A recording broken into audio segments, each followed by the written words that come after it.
Nagpaabot ng suporta ang OVP Southern Mindanao Satellite Office sa mga katutubong matigsalog sa Barangay Baganihan, Marilog District sa Davao City.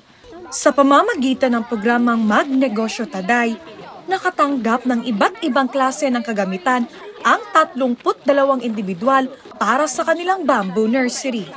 Upang higit na mahasa ang kakayahan ng mga panibagong MTD grantees, nakipag-ugnayan ang OVP SMSO sa Hayag Farm School upang magbigay ng kasanayan hinggil sa tamang paraan ng pag-aalaga at pagpapaunlad ng kawayan.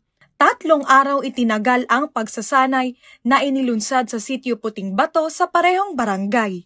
Bamboo Bootcamp is a 11-day intensive workshop all about bamboo, from planting, harvesting, construction, designing, and different utilization. Nag-partner tayo with the OBP, with the planting materials, providing planting materials. So tinuruan natin yung mga local community natin, members, to train them kung paano yung proper na pagkuha or pag-harvest ng bamboo propagules.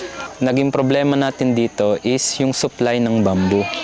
So during the construction, during the boot camps, ito po yung nakita namin na naging problema. Nahihirapan kaming humanap ng bamboo supply, at yun din po yung mga naging problema ng iba naming mga kaibigan na nagpa-practice din ng bamboo.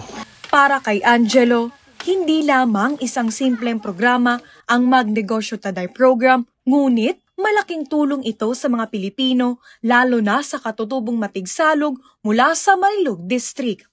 Collab natin with OBP, with Magnegosyo Taday ay napalaking tulong kasi nagpro-provide to ng livelihood sa local community. Parang opportunity, chance for extra income, chance for knowledge, kasi nagbigay tayo kasama ang training, kasama ang tools. So opportunity talaga para sa kanila, para din sa amin, para mag-grow lalo yung community when it comes to interest sa bamboo and also the livelihood. Ngayong taon naman inaasahang magsisimulang magtanim ng mga kawayan ang panibagong MTD grantees. Mula rito sa Marilog District sa Davao City, ako po si Jera Gomez. Lahat para sa Diyos, bayan at pamilyang Pilipino. Valiente News.